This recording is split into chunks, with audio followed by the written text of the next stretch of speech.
सुंदरवन गांव के पास ही था एक छोटा सा जंगल।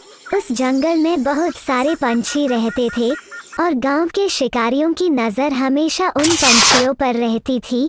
मौका मिलने पर शिकारियों पंछियों को ज्यादा दामों पे बेच देते थे। इसीलिए जंगल के प्रधान जी ने जंगल की सीमा पर पंछी सेना नियुक्त किया था, जो हर वक्त जंगल की सीमा पर पहरेदारी करते थे और शिकारियों को आते देख सीटी बजा के सतर्क करते थे। और सारे पंछी लोग सीटी की आवाज सुनकर छुप जाते थे। ऐसे ही दिन बीत रहा था।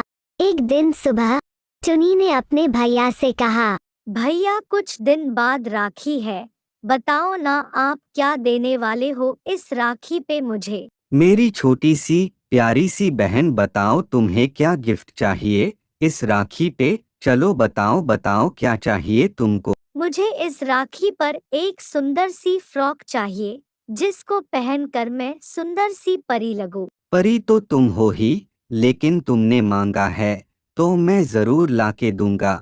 सुंदर सी फ्रॉक जिसको पहन के तुम बिल्कुल परी लगोगी। अच्छा ठीक है, अभी मुझे बाहर जाना है। फिर वो घर से निकल जाता है और कुछ दूर जाकर नदी के किनारे बैठ जाता है। फिर कुछ देर बाद उसका दोस्त वहाँ आता है और टून टून से कहता है, क्या हुआ मेरे दोस्त, इतना उदास होकर क्यों बैठे हो? अरे नहीं, ऐसा कुछ नहीं है। इस रक्षाबंधन पर मेरी बहन ने मुझसे परी वाला फ्रॉक मांगा है।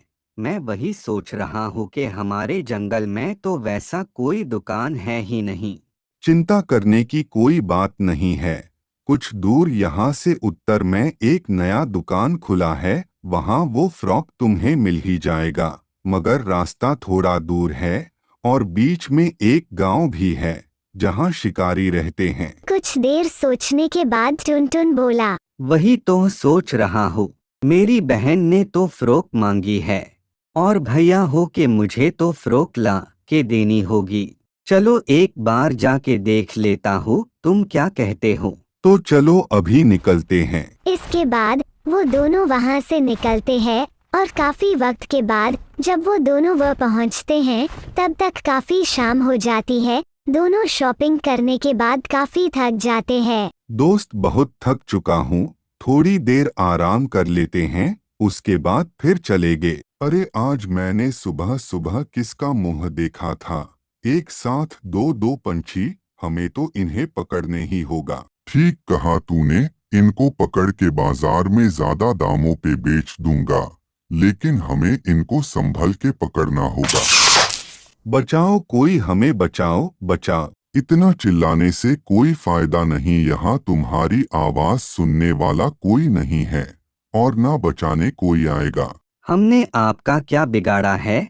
आपने हमें क्यों बंदी बनाया है? अरे तुम क्या नुकसान करोगे, तुम तो हमारी कमाई का जरिया हो। बचाओ हमें, कोई है। बचाओ कोई बचाओ। हमें, बचाओ बचाओ। उसी समय सेना पंछी उधर से गुजर रहे थे। टुनटुन और उसके दोस्त की चीखने की आवाज सुनाई देती है और तभी चील ने बोला, लगता है कोई मदद की पुकार लगा रहा है। शायद किसी शिकारी ने किसी पंछी को बंदी बना लिया है। उनका रक्षा करना हमारा कर्तव्य है। हाँ हाँ, उसी दिशा से आवाज आ रही है, चलो चल के देखते हैं। उसके बाद चीलबाज और कुछ पंछी सेना मिलके उधर जाते हैं और वहां पहुंचकर देखते हैं शिकारियों ने पंछियों को बंदी बना रखा है। इसके बाद उन्होंने अपनी चोंच से शिकारियों को मारकर भगाया और टुनटुन और उसके दोस्त को आजाद किया। अगर आज आप लोग नहीं होते तो ना जाने हमारा क्या होता। आप लोग रियल हीरो है। आप लोग इस जंगल की हिफाजत करते हैं, इसमें शुक्रिया की कोई बात नहीं है। यह तो हमारा कर्तव्य है और हम अपने कर्तव्य पे हमेशा डटे रहेंगे। टुनटुन और उसका दोस्त अपने घर वापस आ जाते हैं। टुनटुन अपनी बहन को सारी बात बताता है। उसके बाद आता है राखी का त्योहार का दिन। जंगल के सारे पंछी आनंद से खुश थे। सब ने अपने अपने घर को सजा रखा था। बहनों ने अपने अपने भाइयों को राखी बांधी। टुनी भी अपने भैया को राखी बांधने के लिए सुबह उठ के तैयार हुई थी। लेकिन उसको देखकर पता चल रहा था कि वो किसी बात को लेकर उदास है। टुनी को उसके भैया ने कहा, क्यों रे टूनी, तू इतनी उदास क्यों है? क्या सोच रही है? ये देख, मैं तेरी पसंदीदा फ्रॉक ले आया हूँ। नहीं नहीं भैया, वो बात नहीं है। भैया, आज तो राखी का त्योहार है। सब बहनें अपने भाई को राखी बांधेगी, लेकिन जो भाई हमारे हिफाजत के लिए जंगल की सीमा की दिन रात रखवाली करते हैं, वो तो घर नहीं जा पाएंगे।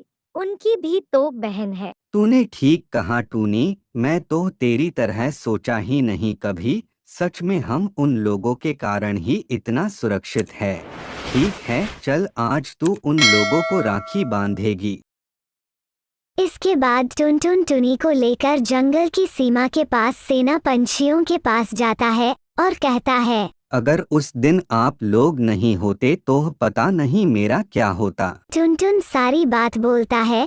फिर चील और बाज की आंखों में आंसू आ जाते हैं। मेरी भी एक छोटी बहन है, वो भी मुझे राखी बांधा करती थी। टूनी को देखकर मुझे उसकी याद आ गई। भैया, मैं भी तो आपकी बहन ही हो। आपने मेरे भैया की जान बचाई। आप जैसे वीर जवान हमारी सीमा पे रात दिन धूप गर्मी पे डटे रहते हैं। भैया, मैं आज बहुत खुश हूँ कि आज आप लोगों के साथ राखी मनाने का मौका मिल रहा है।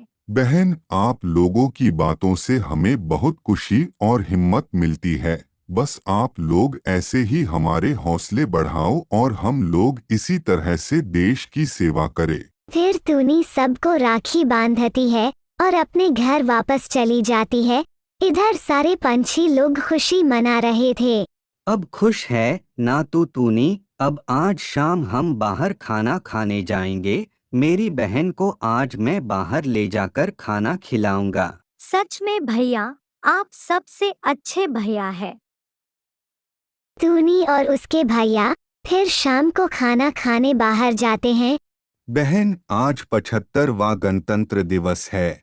चल पक्षी सेना के पास चलते हैं झंडा फहराने।